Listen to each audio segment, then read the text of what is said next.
श्रीचैतन्यं स्थापितं येन भूतले स्वयं रूप कदा मह्यं ददाति स्वपदान्तिकं वन्देऽहं श्रीगुरो श्रीयुतपदकमलं श्रीगुरून् वैष्णवांश्च श्रीरूपं साग्रजातं सहगण रघुनाथान्वितं तं सजीवं साद्वैतं सावधूतं परिजनसहितं कृष्णचैतन्यदेवं श्रीराधाकृष्णपादान् सहगण ललिता श्रीविशाखान्वितांश्च हे कृष्णा करुणा सिंधु दीनबंधो जगत्पते गोपेश गोपिका कांत राधा कांत नमोस्तुते तप्त कांचन गौरांगी राधे वृंदावनेश्वरी वृषभानुसुते देवी प्रणमामि हरिप्रिये वाञ्छाकल्पतरुभ्यश्च कृपा सिन्धुभ्येव च पतितानां पावनेभ्यो वैष्णवेभ्यो नमो नमः।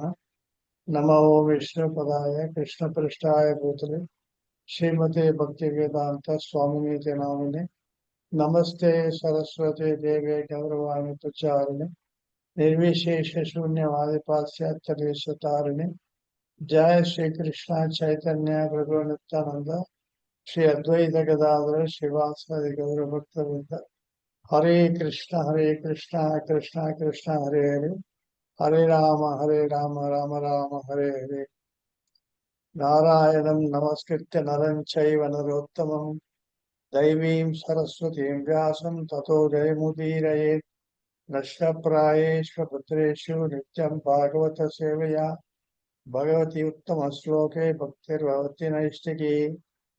ॐ नमो भगवते वासुदेवाय ॐ नमो भगवते वासुदेवाय ॐ नमो भगवते वासुदेवाय।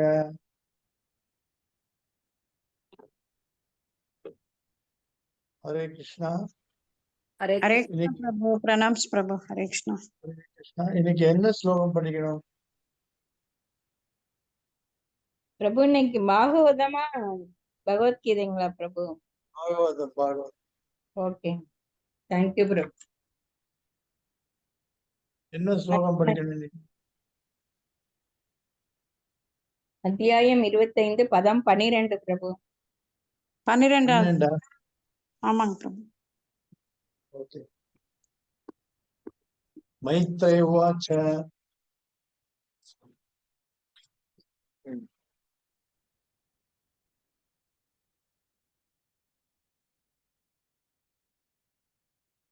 विद्धि स्वामतुं निरवध्यभीप्सितं निशम्य पुंसामपवर्गवर्धनं धियाभिनन्द्यात्मवतां सुतां गतिर्बभाषैषत्सिम स्मितशोभिताननः। மொழிபெயர்ப்பு படிக்கிறீங்களா யாராவது? படிக்கிறேன் பிரபு. ஹரே கிருஷ்ணா. மொழிபெயர்ப்பு பொருளுரை தெய்வ திரு ஆஷா பக்தி வேதாந்த சுவாமி பிரபு. நான் படிக்கிறேன் பிரபு. ஹரே கிருஷ்ணா. ஓம் நமோ பகவதே வாசுதேவாய ஓம் நமோ பகவதே வாசுதேவாய ஓம் நமோ பகவதே வாசுதேவாய. மொழிபெயர்ப்பு பொருளுரை ஆஷா பக்தி வேதாந்த சுவாமி பிரபாதுக்கு ஜெய். மொழிபெயர்ப்பு மைத்ரேயர் கூறினார், தெய்வீக உணர்தலுக்கான அவர் அன்னையின் மாசற்ற ஆசையை கேட்ட பிறகு பகவான் அவள் வினாவிற்காக தனக்குள்ளேயே அவளுக்கு நன்றி தெரிவித்தார். இவ்வாறு அவர் புன்னகை தவழும் முகத்துடன் தன்னை உணர்தலில் ஆர்வமுடைய ஆன்மீகவாதிகளின் பாதையை விளக்கினார். ஹரே கிருஷ்ண பிரபு. ஹரே கிருஷ்ணா. பொருளுரை. தேவகிரி தனது உலக பற்றின் குற்றத்தை ஒப்புக்கொண்டு விடுதலை பெறும் ஆசையால் இறைவனை சரணடைந்தாள். அவள் பகவான் கபில தேவரிடம் கேட்ட கேள்விகள் உலக கட்டிலிருந்து விடுபெற. சரிங்க. வீடு பேறு பெற உண்மையில் முயல்பவர்களுக்கும் மனித வாழ்வின் முழுமையான நிலையை அடைய முயல்பவர்களுக்கும் ஆர்வத்தை தருவனா வரும் ஒருவர் தன் ஆன்மீக வாழ்வை அல்லது ஆதார நிலையை புரிந்து கொள்வதில் ஆர்வமாய் இருந்தால் அன்றி அவர் உலக வாழ்வின் வசதி குறைவை உணர்தல் அன்றி அவருடைய வாழ்வின் மனித வடிவம் பாழாகிறது. வாழ்வின் இந்த ஆன்மீகமான தேவைகளை கவனிக்காமல் ஒரு விலங்கு போல உண்பதிலும் உறங்குவதிலும் ஆசைப்படுவதாலும் உணர்வதிலும் ஈடுபடுவோர் தன் வாழ்வை பாழாக்குகின்றவர் ஆவார். பகவான் கபிலர் அவருடைய அன்னையின் கேள்விகள் மிகவும் திருப்தி அடைந்தார். ஏனென்றால் அதற்குரிய பதில்கள் அனைத்தும் ஒருவரின் உலக இருப்பின் கட்டுப்படுத்தப்பட்ட நிலையை விட்டு வீடு வேறு பெறும் ஆசையை தூண்டுவதற்கான அத்தகைய கேள்விகள் அபர்வர்தனம் எனப்படுகின்றன. உண்மையான ஆன்மீக ஆர்வம் உடையவர்கள் சத் அல்லது பக்தர்கள் என்று அழைக்கப்படுகின்றனர். சதாம்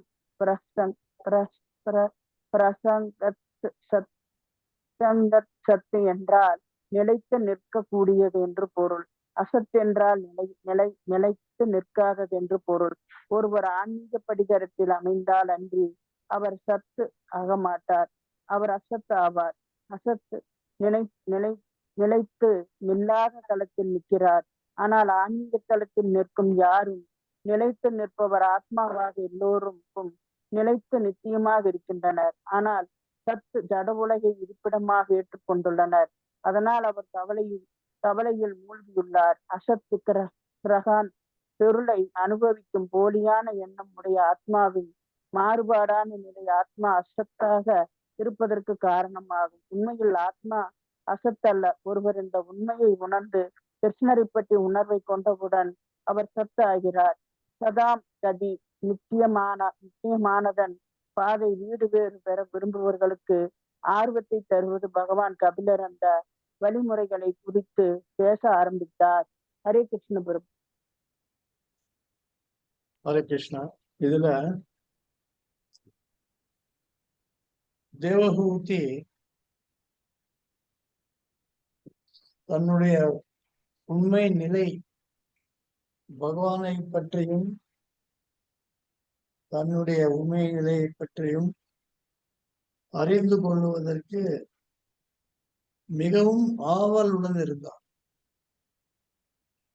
இந்த ஆவல் என்பது சாதாரண ஆவல் இல்லை.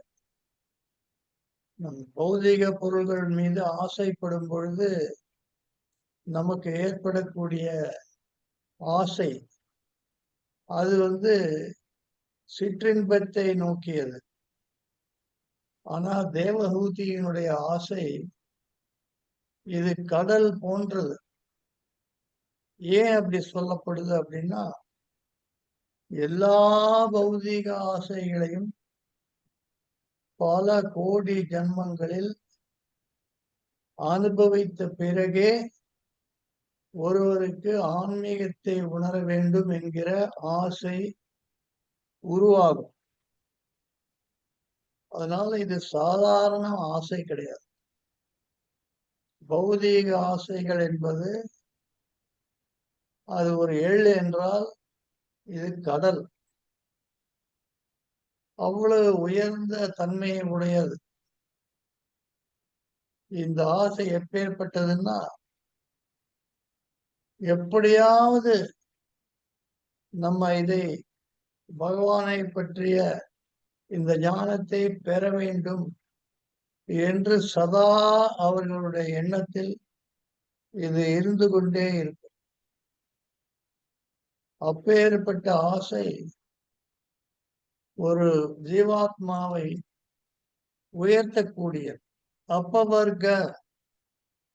அபவர்க்க வர்த்தனம். வர்த்தனம் என்றால் பெருக்கக்கூடியது. அபவர்க்கம் என்றால் பௌதீக வாழ்க்கையிலிருந்து விடுபடக்கூடிய மார்க்கம். அத்தகைய வழியில் செல்வதற்கு மிகவும் பெரிய அளவில் இது உதவியாக இருக்கும். இந்த ஆசை யாரிடம் இத்தகைய ஒரு பேராசை உருவாகிறதோ அவர்களுக்கு ஆன்மீக பாதையின் கதவுகள் திறக்கப்படும்.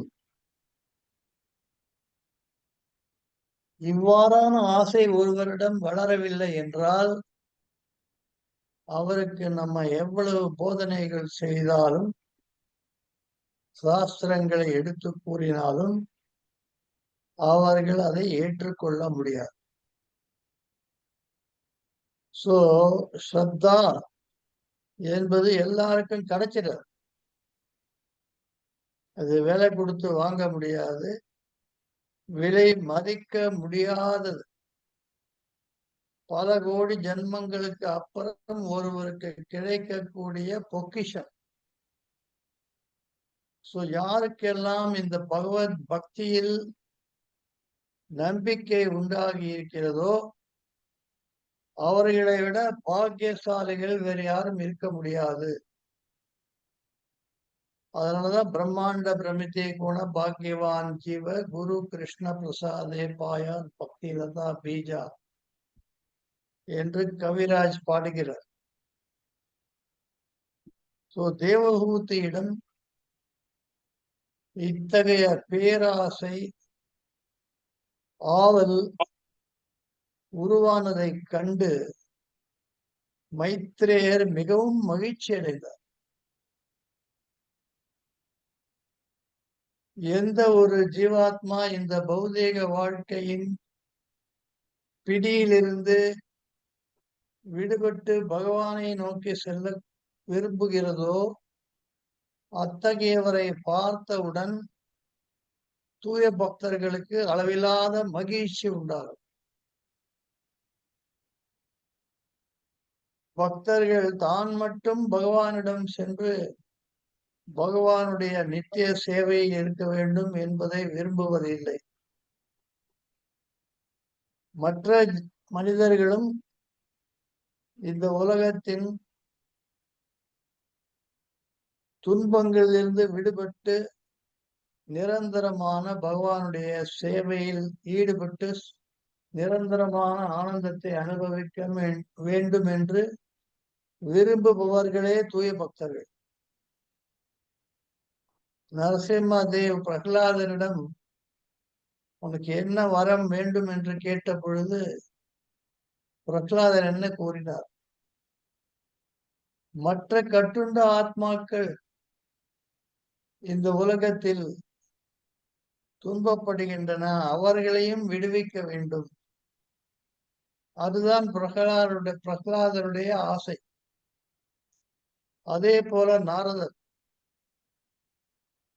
நாரதர் வேதவியாசர்கிட்ட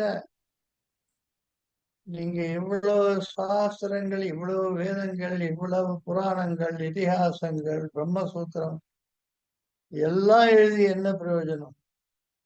கட்டுண்ட ஆத்மாக்களை எளிதாக இந்த பூலோகத்திலிருந்து விடுவிப்பதற்கு மிகவும் உயர்ந்த கருவியான ஸ்ரீமத் பாகவதத்தை நீங்கள் கொடுக்கவில்லையே என்று அவர் கருணை உள்ளத்துடன் வியாசதேவரிடம் இவ்வாறு கூறுகிறார். தூய பக்தர்கள் அனைவருமே மற்றவர்கள் பௌதிக வாழ்க்கையிலிருந்து விடுபடுவதை பார்த்து மிகவும் சந்தோஷம் அடைவார். அதனால இந்த தேவகூதியினுடைய கேள்விகள், தேவகூதியினுடைய விண்ணப்பம், எனக்கு தயவு செய்து பகவானுடைய லீலைகளை பற்றி பேசுங்கள் என்று தேவகூதி சொல்ல அதை கேட்ட மைத்ரேயருக்கு அவ்வளவு மகிழ்ச்சி உண்டானது.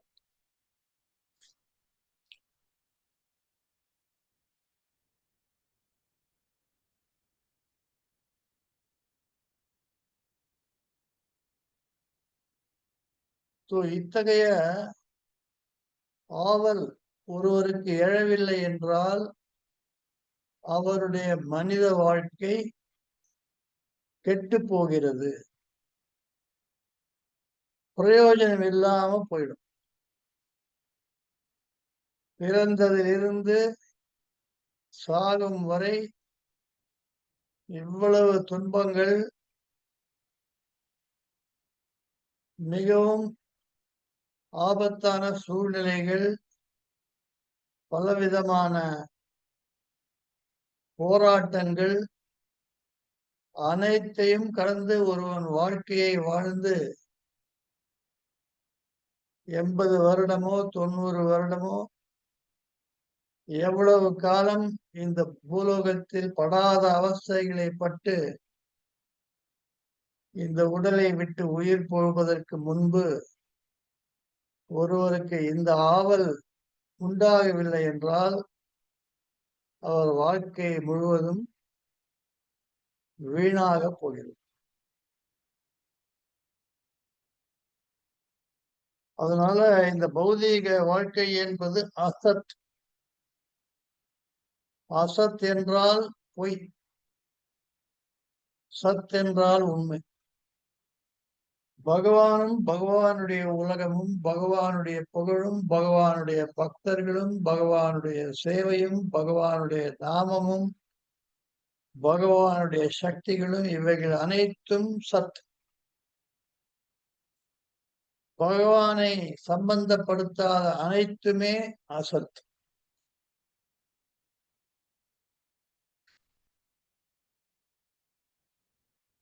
இந்த அசத்தான பௌதீக உலகத்தில் புகழடைந்தவர்கள், பௌதீக வாழ்க்கையில் ஈடுபட்டு தன்னை அதில் மூழ்கிக் கொண்டிருப்பவர்கள், அவர்கள் எப்பொழுதுமே 24 மணி நேரமும் கவலையில் இருப்பார்.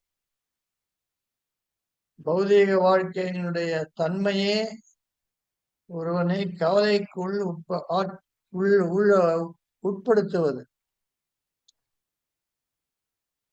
என்ன நடக்குமோ, நாளைக்கு என்ன நடக்க போறதோ, நம்முடைய இந்த காரியங்கள் வெற்றி அடையுமோ அடையாதோ, இதெல்லாம் நடக்குமோ நடக்காதோ என்ற கவலை எப்பொழுதுமே 24 மணி நேரமும் ஒருவனை குடிகொண்டிருக்கும். அதனால பௌதீக வாழ்க்கையில் இருப்பவர்கள் இத்தகைய ஆதங்கம், கவலையில் எப்பொழுதே மூழ்கி இருப்பார்கள். கவலை கடல். ஆனால் பகவானை புகழடைந்த பக்தர்கள் எப்பொழுதுமே சந்தோஷமாக இருப்பார். மிகவும் துக்ககரமான சூழ்நிலைகளிலும் அவர்கள் பாதிக்கப்பட மாட்டார். அடுத்தது 13வது ஸ்லோகம். ஸ்ரீ பகவான் உவாச்ச யோக ஆத்யாத்மிக பும்சாம் மதோ நிஸ்ரேயசாய மே ஆத்யந்தோபரதிர்யம் ந யத்ர துக்கஸ்ய ச சுகஸ்ய ச. ஹரே கிருஷ்ண பிரபு. நான் படிக்கிறேன் பிரபு. மாதாஜி. படிக்கிறேன். மொழிபெயர்ப்புரை வழங்கியவர் தெய்வத்திரு ஆஷா பக்தி வேதாந்த சுவாமி ஸ்ரீல பிரபாத. பரமபுருஷ பகவான் பதிலளித்தார். உயிரினத்தின் இறுதியான நன்மைக்காக உள்ளதும் பகவானுக்கும் தனிப்பட்ட ஆன்மாவிற்கும் தொடர்பு ஏற்படுத்துவதும் ஆகிய யோக முறை சிறந்தது.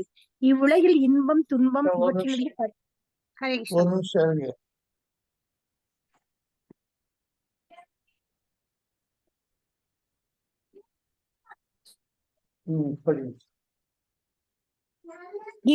இவ்வுலகில் இன்பம் துன்பம் இவற்றிலிருந்து பற்று அறுதலுக்கு உதவி புரியும் யோக முறையே மிகவும் உயர்ந்ததாகும்.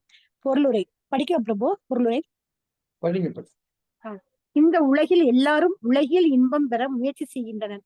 ஆனால் நமக்கு சிறிதளவு ஜட உலக இன்பம் கிடைத்தவுடன் அதனோடு துன்பமும் உள்ளது. இந்த ஜட உலகில் ஒருவர் கலப்படம் இல்லாத இன்பம் பெற முடியாது. ஒருவரிடம் இருக்கும் எந்தவித இன்பமும் துன்பத்தாலும் மாசுபடுத்தப்பட்டது. சான்றாக, நாம் பாலை குடிக்க விரும்பினால் பின்னர் ஒரு பசுவை பாதுகாத்து அது பால் தர தகுதி வாய்ந்ததாக இருக்க வேண்டும். பால் குடித்தல் மிகவும் நல்லது, அது இன்பம் ஆனதும் ஆகும். ஆனால் பால் குடிக்க வேண்டும் என்பதற்காக ஒருவர் பல தொல்லைகளை ஏற்க வேண்டும். பகவானால் இங்கு குறிப்பிடப்பட்டது போல யோக முறை இவ்வுலக இன்பத்தையும் இவ்வுலகின் துன்பத்தையும் போக்கவே உள்ளது. கிருஷ்ணரால் பகவத்கீதையில் கற்பிக்கப்பட்டது போல சிறந்த யோகம் பக்தி யோகம் ஆகும். ஒருவர் சகிப்புத்தன்மையுடன் இருக்க முயற்சி செய்ய வேண்டும்.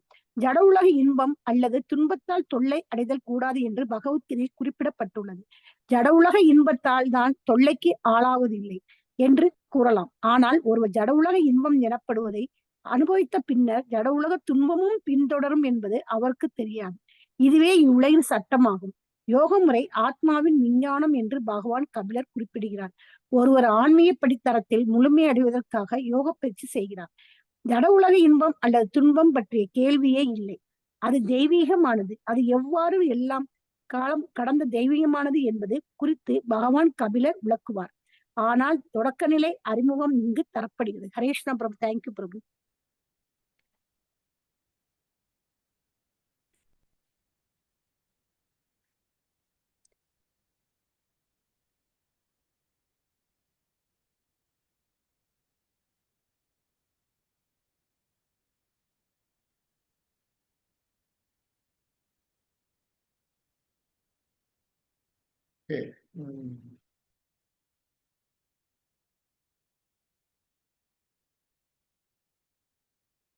பகவான்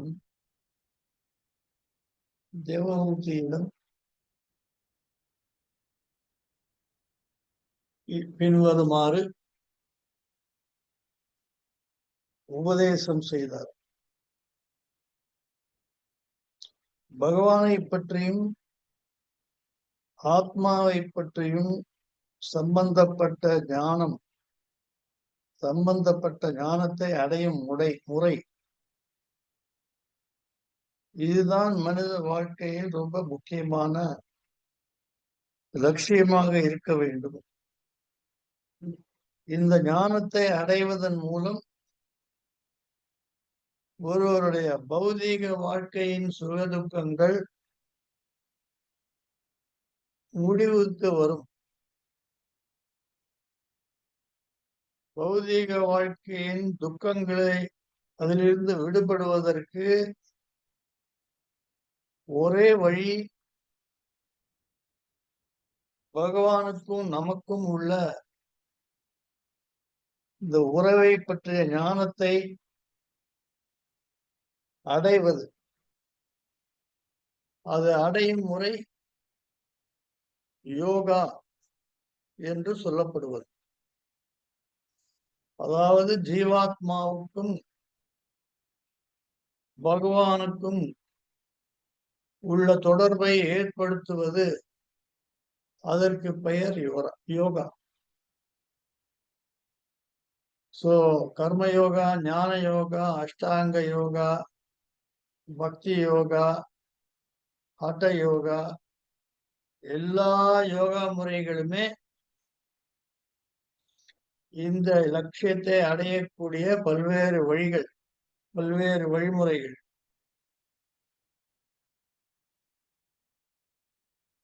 எந்த யோகத்தின் மூலமாக பௌதிக வாழ்க்கையின் இன்ப துன்பங்களிலிருந்து ஒருத்தர் விடுபட முடியுமோ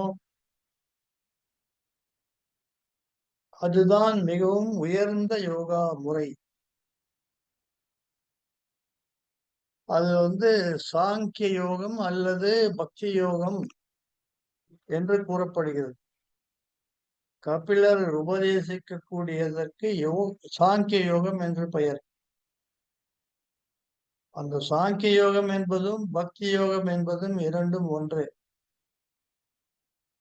யோகினாம் அப்படி சர்வேஷாம் மத்கதேன அந்தராத்மனா ஸ்ரத்தாவான் பஜதே யோமாம் சமே யுக்த தமோ மதஹ. அதனால எல்லா யோகங்களிலும் பக்தி யோகத்தில் போய் கலக்க வேண்டும். பக்தி யோகத்தில் போய் முடிவடைய வேண்டும். அப்பொழுதுதான் அந்த யோகம் முழுமை அடையும்.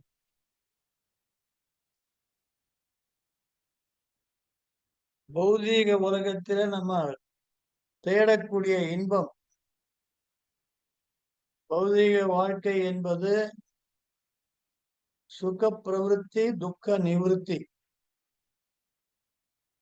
எல்லா மனிதர்களும் இந்த உலகத்தில் ஓயாது 24 மணி நேரமும் வேலை செய்து கொண்டு ஓடிக்கொண்டே இருப்பதன் முக்கியமான அடிப்படை கொள்கை என்ன அப்படின்னா, சுகத்தை அதிகரிக்க வேண்டும், துக்கத்தை குறைக்க வேண்டும். துக்கத்திலிருந்து விடுபட வேண்டும், சுகத்தை அடைய வேண்டும். இதுதான் மனித வாழ்க்கை. எல்லாரும் உலகத்துல கடைபிடிக்கக்கூடிய வாழ்க்கையின் குறிக்கோள். நம்ம பகவத்கீதையிலையும் பாகவதத்திலையும் மனித வாழ்க்கையின் குறிக்கோளை பத்தி வேறு விதமாக படிக்கிறோம். ஆனா உலகத்துல யார போய் கேட்டீங்கன்னாலும் மனித வாழ்க்கையினுடைய குறிக்கோள் என்ன, இருக்கிற வரை என்ஜாய் பண்ணணும், துக்கத்திலிருந்து நம்மளை பாதுகாத்துக் கொள்ள வேண்டும், இதுதான் அவங்களுடைய குறிக்கோள். சுக பிரவிற்த்தி, துக்க நிவிருத்தி. ஆனால் இது யாருக்கும் சாத்தியமாவதில்லை. இது காணல் நீர் மாதிரி. காணல் நீரை பிடிச்சு குடிக்கணும்னு சொல்லிட்டு நம்ம எவ்வளவு வேகமாக பாலைவனத்துல ஓடினாலும் காணல் நீர் என்பது நமக்கு கிடைக்கவே கிடைக்காது. அதுபோல இந்த உலகத்தில் நிரந்தரமான சுகத்தை யாராலும் பெற முடியாது. அப்படியே யாராவது சுகத்தை பெற்றாலும் அதன் கூடவே துக்கமும் சேர்ந்து வரும். துக்கம் கலக்காத சுகம் என்பது இந்த உலகத்துல கிடையாது. இரண்டாவது, சுகத்தை அடைவதற்கு அந்த சுகத்தின் மூலமாக நமக்கு எவ்வளவு இன்பம் கிடைக்குமோ அதை விட பல மடங்கு நமக்கு அதை தேடி போவதில் உழைக்க வேண்டும், சிரமப்பட வேண்டும், முயற்சி பெற வேண்டும், கஷ்டப்பட வேண்டும். கஷ்டமில்லாத சுகம் யாருக்குமே கிடைக்காது. அதனால பௌதீக வாழ்க்கையின் சுகம் இது அசத். இவைகளிலிருந்து விடுபடுவதற்கான யோக முறையே மனிதர்கள் ஏற்றுக்கொள்ள வேண்டிய வழிமுறை. இந்த சுகத்தை அடைந்தே தீர வேண்டும் என்கிற ஆசைகளிலிருந்து நாம் விலகி இருக்க வேண்டும். சகிப்புத்தன்மை, போதும் என்ற மனமே பொன் சொல்லும் மருந்துன்னு சொல்லுவாங்கல்ல, அந்த மாதிரி எவ்வளவு நம்ம அனுபவித்தாலும் நமக்கு திருப்தி என்பது ஏற்படாது. அதனால இந்த பௌதிக வாழ்க்கையின் மூன்று குணங்களுடைய ஆதிக்கம் அது நம் மீது தொடர்ந்து தாக்கிக் கொண்டே இருக்கும். அவைகளின் பாதிப்பிலிருந்து நம்மை நாம் விடுவித்துக் கொள்ள வேண்டும். அதற்கு முக்கியமாக சகிப்புத்தன்மை அது தேவை. சில கஷ்டம் வந்தாலும் சகித்துக் கொள்ள வேண்டும். சுகம் கிடைக்காவிட்டாலும் சகித்துக் கொள்ள வேண்டும். அவைகளை எதிர்கொண்டு எதிர் நீச்சல் பண்ணக்கூடாது. எதிர் நீச்சல் போட்டால் நம்முடைய சக்திகள் தான் நாம் எழுப்போமே தவிர அதனால் எதுவும் சித்திக்காது.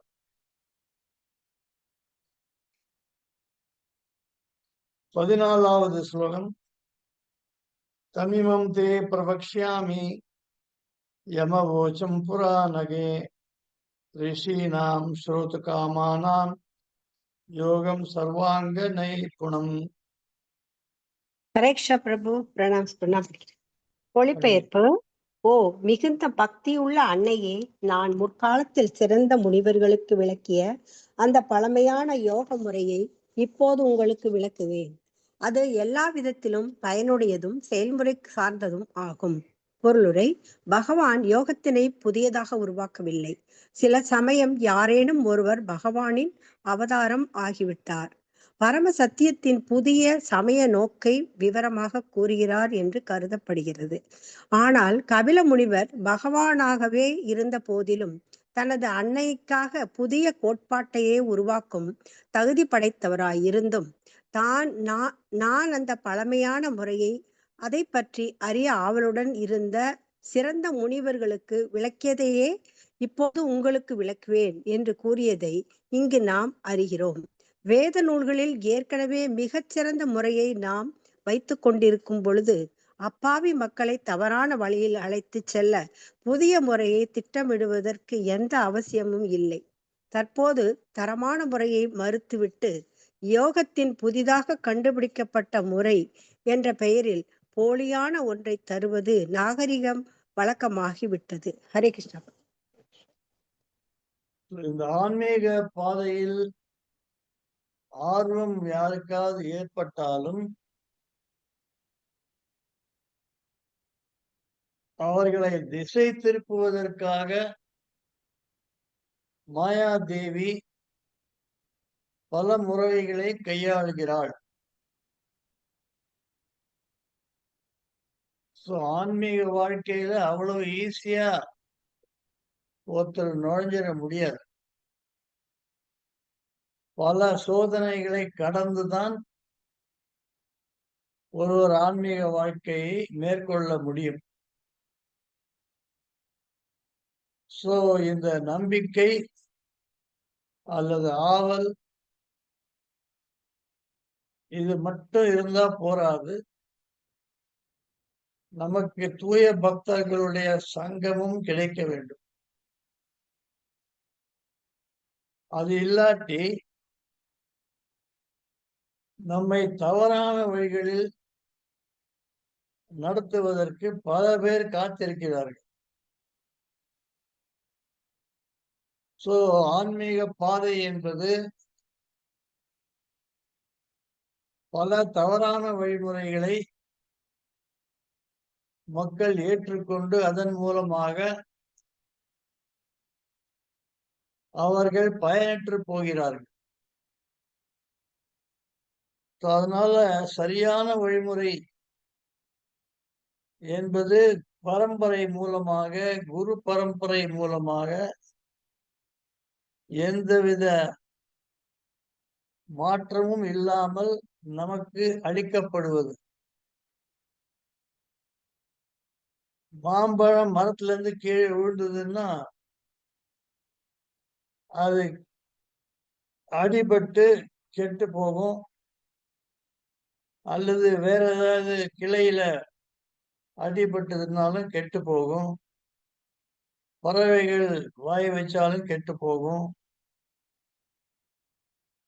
பக்குவமான பழத்தை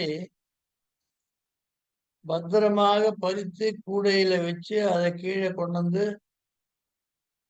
நமக்கு கொடுத்தால் அந்த பழம் சுவையுள்ளதாக, முழுமையான சுவையுடன் நாம் அதை அனுபவிக்க முடியும். அதனாலதான் ஸ்ரீமத் பாகவதம் கலிதம் பலம் என்று சொல்லப்படுகிறது. கலிதம் பலம்னா நன்றாக பக்குவமாக பழுத்த பழம். எந்த மரத்தினுடைய பழம்? யாருக்காவது தெரியுமா அந்த ஸ்லோகம்? பாகவதம் 3வது ஸ்லோகம். நிகம கல்பத்தரோர் கலிதம் பலம். நிகம என்றால் வேதம், கல்பத்தரு என்றால் நினைத்ததை கொடுக்கும் மரம், கல்ப விருட்சம். வேதங்களின் சாரமாகிய ஸ்ரீமத் பாகவதம் மனிதனுடைய உயர்ந்த ஆசைகளை நிறைவேற்றக்கூடியது.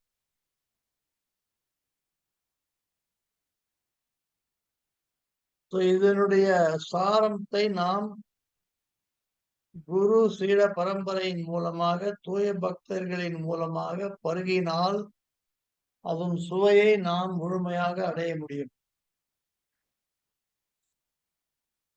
இந்த இடத்துல பகவான் கபிலர் சொல்றாரு, நான் உங்களுக்கு விளக்க போகிற இந்த சாங்கிய யோகா முறை இது என்னால கண்டுபிடிச்சு அதை மாற்றம் செய்து புது வடிவத்தில் உங்களுக்கு நான் கொடுப்பதில்லை. இது ஏற்கனவே முனிவர்களுக்கு உபதேசிக்கப்பட்ட வழிமுறை.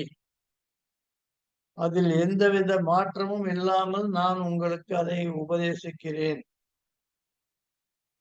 இது பிராக்டிக்கலாக கடைபிடிக்க முடியும். வெறும் ஏட்டு படிப்பு கிடையாது. இது நடைமுறையில் ஒருவர் கடைபிடித்து அனுபவித்து அதனுடைய பலனை சுவைக்க முடியும் அப்படின்னு பகவான் சொல்றார். அடுத்தது 15வது ஸ்லோகம்.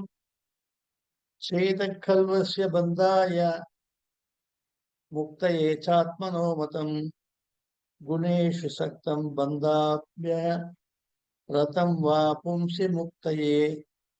ஹரே கிருஷ்ண பிரபுஜி, நான் படிக்கிறேன் பிரபுஜி. ஓம் நம பகவதே வாசுதேவாய, ஓம் நம பகவதே வாசுதேவாய, ஓம் நம பகவதே வாசுதேவ். சீல பிரபுபாதற்கு ஜெய். மொழிபெயர்ப்பு பிளஸ் பொருளுரை.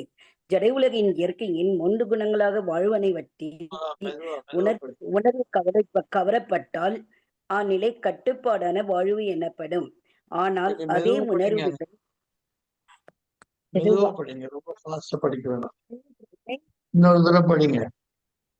ஜட உலக இயற்கையின் 3 குணங்களால் வாழ்வனை வட்டின் உணர்ச்சி கவரப்பட்டால் அந்நிலை கட்டுப்பாடான வாழ்வு எனப்படும். ஆனால் அதே உணர்வு நிலை பரமபுருஷ பகவானின் மீது பக்தி கொண்டால் ஒருவர் பெற்றுக்குரிய உணர்வில் இருப்பார். பொருளுரை. படிக்கவா பிரபுஜி?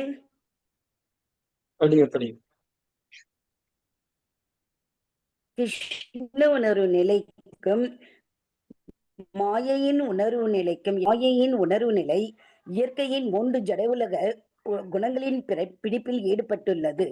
அதன் கீழ் ஒருவர் சில சமயம் தத்துவ குணத்திலும் அறிவிலும், சில சமயம் ரஜோகுணத்திலும், சில சமயம் தமோ குணத்திலும் வேலை செய்கிறார். இது வேறுபட்ட பண்பு சார்ந்த செயல்கள். ஜட உலக இன்பத்தின் மையம் கொண்டுள்ள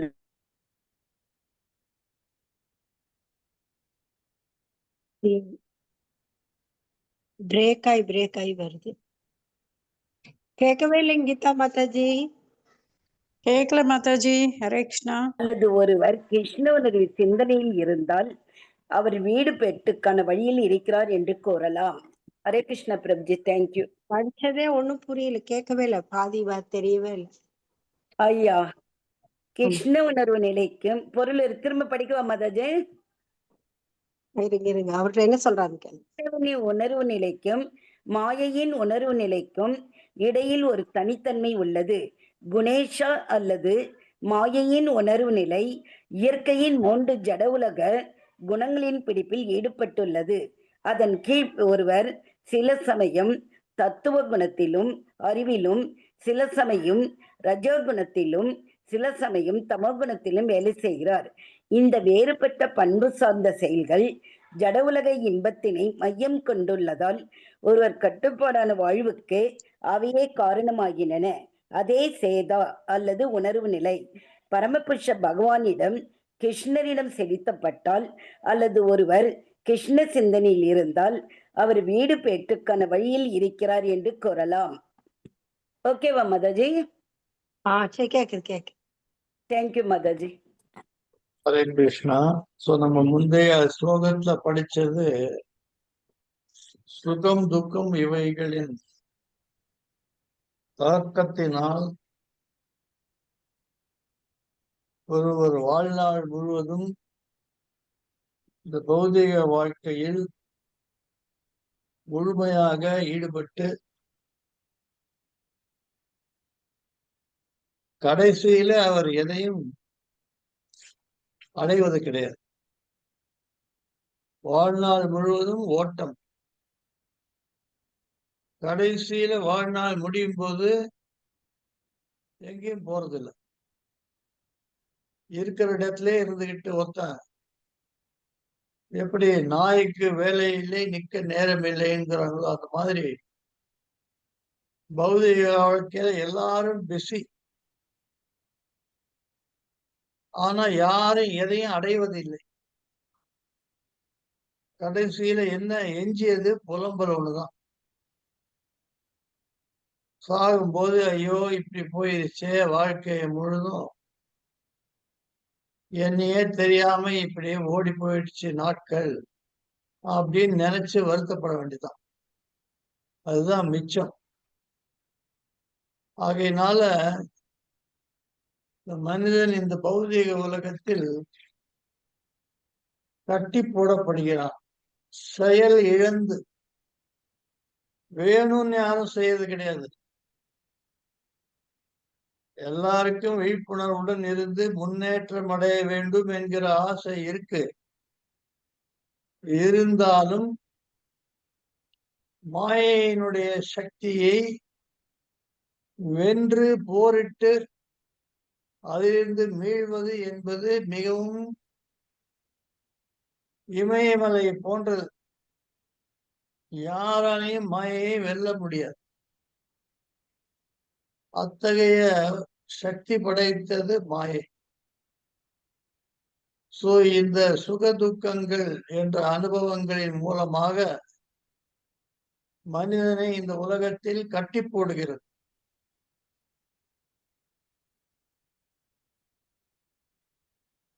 அதுதான் அவித்யா என்று சொல்லப்படுகிறது. பௌதீக வாழ்க்கையின் பிரச்சனை. இவ்வாறு அனுபவங்கள் ஏற்படுவதற்கும் சுக துக்கங்களை அனுபவிப்பதற்கும் பல்வேறு விதங்களில் செயல்படுவதற்கும் எல்லாத்துக்கும் மூல காரணம் 3 குணங்கள். சத்துவகுணம், ரஜோகுணம், தமோகுணம். இந்த குணங்களின் ஆதிக்கத்தினால் ஒருவன் செய்வதறியாது குழம்பி போய் தனது மனத்தினுடைய விருப்பு வெறுப்புகளால் உந்தப்பட்டு வாழ்க்கையை வாழ்கிறான்.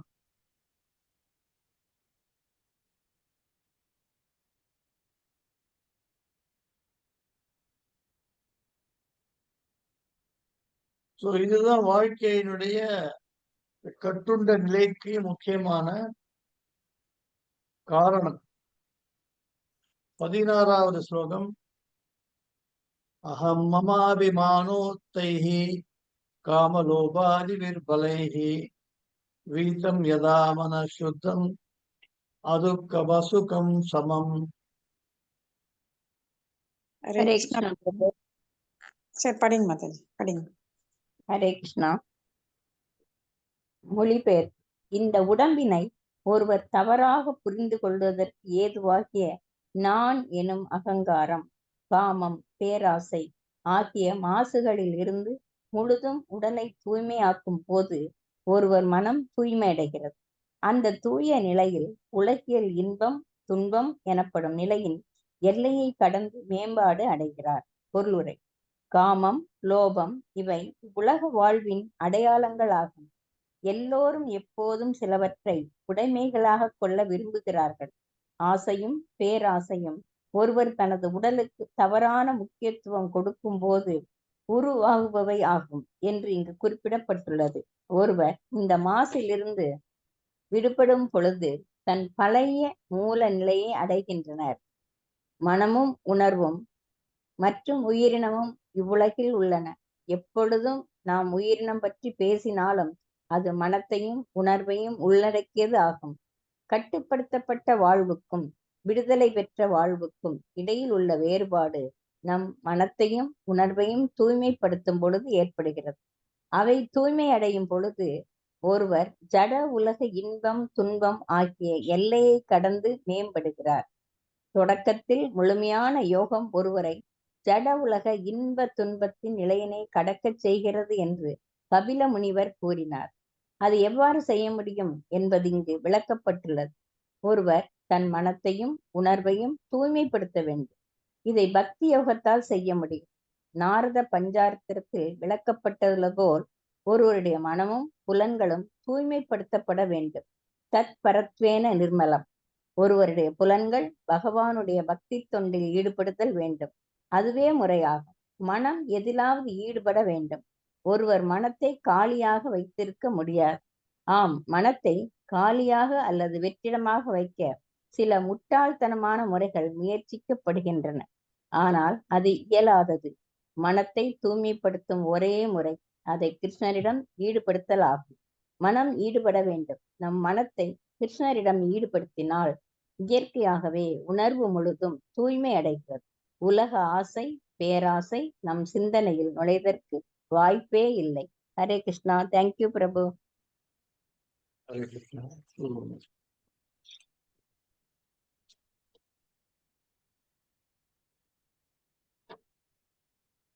ஆத்மா இந்த உடலுடன் அடையாளப்படுத்திக் கொள்வதன் மூலமாக இந்த அனர்த்தங்கள் உருவாகின்றன. அனர்த்தங்கள் என்பது வாழ்க்கை பாதையில் நாம் அனுபவிக்கக்கூடிய அனைத்தும் நமது மனதில் பதிந்து அதன் மூலமாக வெறுப்பு வெறுப்புகள் உண்டாகின்றன. நமக்கு பிடித்த அனுபவங்கள், நமக்கு பிடிக்காத அனுபவங்கள் எல்லாம் மனதில் ரெஜிஸ்டர் ஆகிட்டே இருக்கு. இதுதான் அவித்யா என்று சொல்லப்படுகிறது.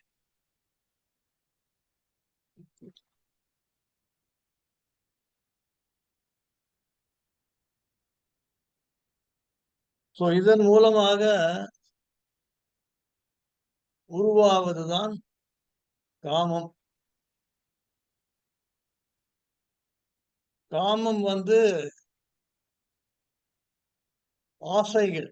ஆசைகள் என்பது மனதினுடைய வெளிப்பாடு. ஆசைகள் என்பது விருப்பு வெறுப்பு. விருப்பு வெறுப்பு இந்த இரண்டுமே மனதின் தன்மை. அதை பிரிக்க முடியாது.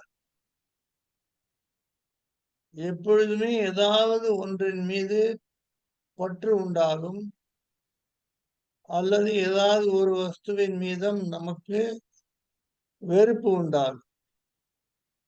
இவ்வாறு பற்று ஏற்படுதல், பற்று அறுபடுதல், இது தொடர்ந்து நடந்துகிட்டே இருக்கும். பற்றே இல்லாமல் மனதை வைத்திருக்க முடியாது. எப்பேற்பட்ட யோகிகளாலும் பற்றற்ற நிலையை அடைய முடியாது. பற்றற்ற நிலை என்பது புஸ்தகத்துலதான் எழுதலாம். நிஜ வாழ்க்கையில் பற்று அற்று இருக்க முடியாது. இது என்ன இப்படி சொல்றீங்களே அப்படின்னு கேட்கலாம். அதற்கு என்ன அர்த்தம் அப்படின்னா, மனிதனுடைய தன்மை எப்படி ஆத்மா ஒரு செயலுமே இல்லாம இருக்க முடியாது. நம்ம 2வது அத்தியாயத்துல பகவத்கீதையில படிக்கிறோம். ஆத்மாவுடைய தன்மை செயல்பட்டு கொண்டே இருப்பது. எந்த செயலுமே செய்யாம இருக்க முடியாது. அதே மாதிரி மனிதனுடைய தன்மை பற்றிலிருந்து விடுபட முடியாதது. பற்று என்பது மனதினுடைய நிரந்தரமான தன்மை, பிரிக்க முடியாத தன்மை. இந்த பௌதீக வாழ்க்கையின் பற்று அவ்வளவு ஆழமானது. அதிலிருந்து நம்ம விடுபட முடியாமல் தவிக்கிறோம். எல்லா துன்பங்களுக்கும் காரணம் பற்றுதான்.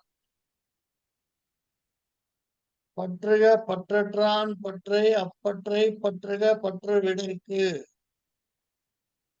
வள்ளுவர் சொல்றார். பற்றற்றான் பற்றை பற்றுக.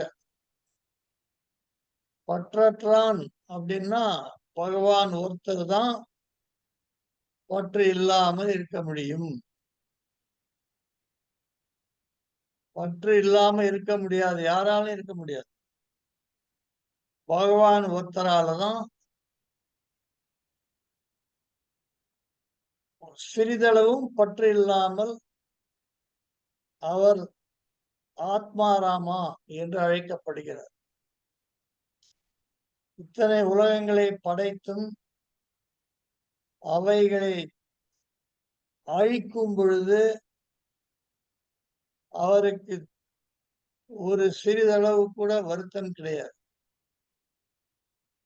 நம்ம ஒரு அழகா வீடு கட்டிட்டு நம்மளே நம்ம கையால அந்த வீடை உடைச்சு அழிச்சு தரைமட்டமாக்கணும்னா எவ்வளவு நமக்கு துக்கம் வரும். பகவானுக்கு அந்த துக்கம் கிடையாது. கோடான கோடி பிரம்மாண்டங்களை படைக்கிறார், அவைகளை அழிக்கிறார். அந்த பௌதிக உலகங்கள் மீது அவருக்கு சிறிதளவும் பற்று இல்லை. பௌதிக உலகங்களில் அவர் ஊடுருவி இருந்தாலும் அவற்றின் மீது அவருக்கு பற்று இல்லை. அத்தகைய பகவானை நாம் பற்ற வேண்டும். அவரை பற்றி கொண்டால் பௌதிக வாழ்க்கையின் பற்று விடுபடும். அதுதான் பௌதிக வாழ்க்கையின் பற்றிலிருந்து விடுபடுவதற்கு ஒரே வழி. எதையுமே மனதில் இல்லாம மெடிடேட் பண்ணுங்க, வெற்றிடத்தில் மனதை நிலைநிறுத்தி எந்த எண்ண ஓட்டங்களும் இல்லாம மெடிடேட் பண்ணுங்க அப்படின்னு எல்லாம் சொன்னா அது நடைமுறையில் செயல்படுத்த முடியாது. அதனாலதான் கபில தேவர் சொல்றாரு,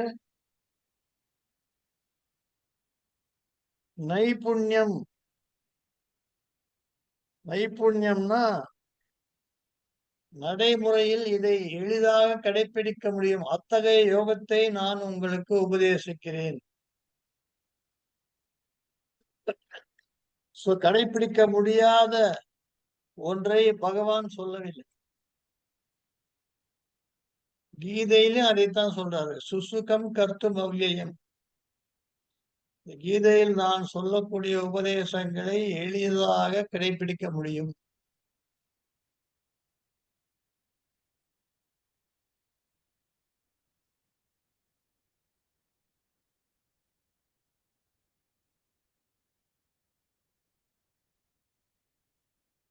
இந்த பௌதிக வாழ்க்கையின் பற்றிலிருந்து விடுபடும் பொழுது நமக்கு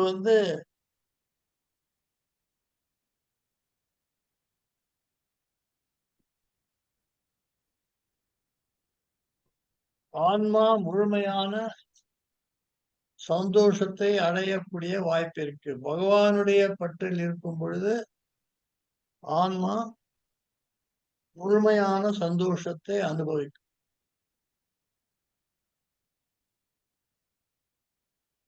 பகவான் உபதேசிக்கக்கூடிய இந்த சாங்கிய யோகா முறை பௌதிக வாழ்க்கையின் சுகதுக்கங்களில் இருந்து விடுவிப்பதற்கான வழிமுறை.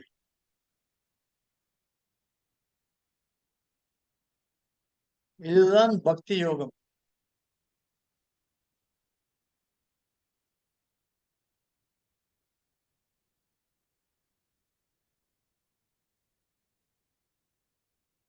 பதினேழாவது ஸ்லோகம். ததா புருஷ ஆத்மானம் கேவலம் பிரகிருதே பரம் நிரந்தரம் ஸ்வயம் ஜோதிஹி அணிமானம் கண்டிதம். ஹரே கிருஷ்ணா பிரபு. படிக்கிறாங்க பிரபு. மொழிபெயர்ப்பு பொருளுரை வழங்கியவர் ஆசா பக்தி வேதாந்த பிரபுபாதருக்கு ஜெய். அந்த நேரத்தில் ஆத்மா தன்னை ஜட உலக இருப்பிற்கு அப்பாற்பட்டதாக எப்பொழுதும் சுயமாக பிரகாசிப்பதாகவும் மிக நுண்ணியதாக இருப்பினும் எப்போதும் உடைந்து காணப்படாமல் சிறிய அளவே காணப்படும். பொருளுரை. தூய்மையான உணர்வு நிலையில் அல்லது கிருஷ்ண உணர்வு நிலையில் ஒருவர் தன்னை பகவானிலிருந்து வேறுபாடற்ற ஒரு சிறிய துகளாக காண இயலும். பகவத்கீதையில் குறிப்பிட்டுள்ளது போல ஜீவன் அல்லது தனிப்பட்ட ஆத்மா நித்தியமாக பகவானின் அங்க உறுப்பாகும். சூரியனின் கதிர்கள் சூரியனது மிகச்சிறந்த அமைப்பின் சிறிய துகள்களாகும். அதுபோல உயிரினங்கள் பரமாத்மாவின் சிறிய துகள்களாகும். ஜட உலக வேறுபாட்டில் உள்ளது போல தனிப்பட்ட ஆத்மாவும் பகவானும் பிரிக்கப்படவில்லை. தனிப்பட்ட ஆத்மாக்களாக இருப்பதால் அது முழு ஆத்மாவிலிருந்து துண்டுகளாக்கப்பட்டது என ஒருவர் நினைக்க கூடாது. மாயாவாத தத்துவம் முழு ஆத்மா உள்ளது, ஆனால் அதன் ஜீவன் எனப்படும் ஒரு பகுதி மாயையால் சிக்க வைக்கப்பட்டுள்ளது என்று தெளிவாக கூறுகிறது. ஆயினும் இந்த தத்துவம் ஏற்றுக்கொள்ளப்படவில்லை. ஏனென்றால் ஆத்மாவானது பொருளின் துண்டுகள் போல பிரிக்கப்பட இயலாதது. ஜீவனாகிய அந்த பகுதி நிலையான ஒரு பகுதியாகும். பரமாத்மா இருக்கும் வரை அவருடைய அங்கமும் பகுதிகளும் நிலைத்து இருக்கும். சூரியன் இருக்கும் வரை சூரிய கதிர்கள் மிகச்சிறிய நுண் கூறுகளும் நிலைத்து இருக்கும். ஜீவன் துகள் என்பது வேத இலக்கியத்தில் ஒரு முடிவின் மேல் பகுதியின் அளவிற்கு 10,000 ஒரு பகுதி என்று கணிக்கப்படுகிறது. அதனால் அது மிக நுண்ணிய பகுதி ஆகும். பரமாத்மா எல்லையற்றது. ஆனால் வாழும் உயிரினம் அல்லது தனிப்பட்ட ஆத்மா பரமாத்மாவிலிருந்து தகுதியில் வேறுபடவில்லை எனினும் அது மிக நுண்ணியது. இந்த பதத்தில் இந்த சொற்கள் குறிப்பாக கவனிக்கப்பட வேண்டியவை. ஒன்று நிரந்தரம், வேறுபாடற்ற எனும் பொருள் தருவது அல்லது அதே தகுதியின் எனும் பொருள் தருவது தனிப்பட்ட ஆத்மாவும் இங்கு அனிமானம் என்று வெளிப்படுத்தப்படுகிறது. அனிமானம் என்றால் மிக நுண்ணிய என்று பொருள். பரமாத்மா எங்கும் நிறைந்தது, ஆனால் மிகச்சிறிய ஆத்மா தனிப்பட்ட ஆத்மாவாகும். அகண்டிதம் என்றால் துண்டுகள் ஆக்கப்பட்ட என்பது சரியான பொருள் அல்ல, ஆனால் அமைப்பில் மிக நுண்ணிய என்று பொருள்.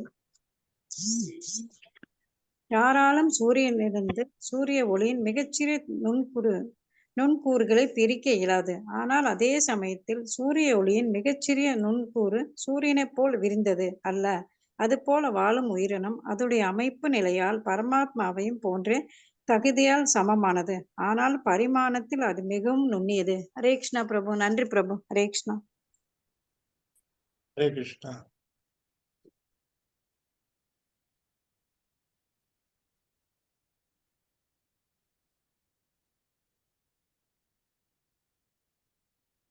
இதுல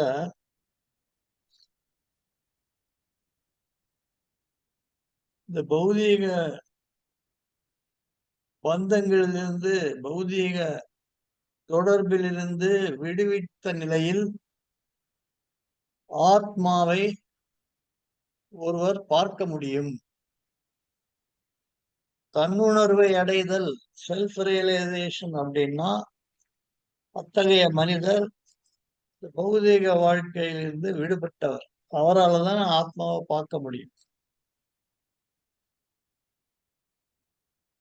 அவ்வாறு பார்க்கும் பொழுது அவர் ஆத்மாவினுடைய தன்மையை உணர முடிகிறது.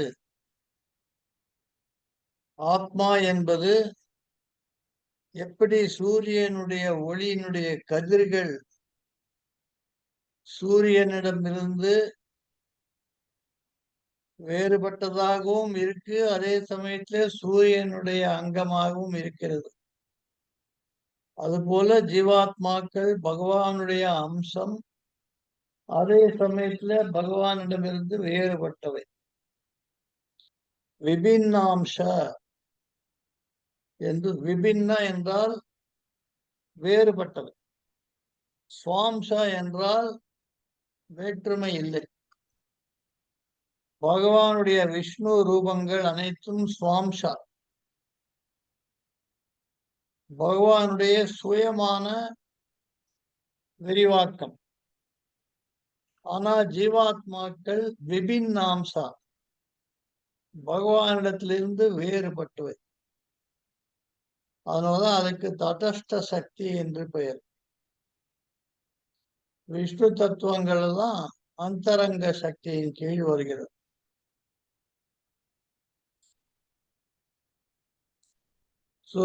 இந்த ஜீவாத்மாக்கள் பகவானுடைய விபின்ன அம்சமாக இருப்பதனால், பகவானுடைய தன்மையின் சிறு அணுக்களாக வெளிப்படுவதனால்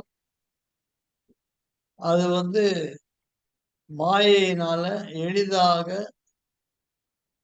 வசப்படுத்தப்படுகிறது. மாயையிடம் எளிதாக சிக்கிக்கொள்ளும்.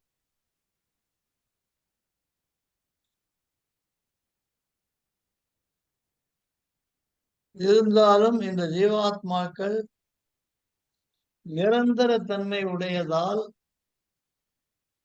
அவைகள் மாயையிலிருந்து விடுபட்டு மீண்டும் தன்னுடைய சுயநிலையை அடைய முடியும். ஏன்னா தற்காலிகமான நிலை இல்லை. ஆத்மா என்பது நிரந்தரமான.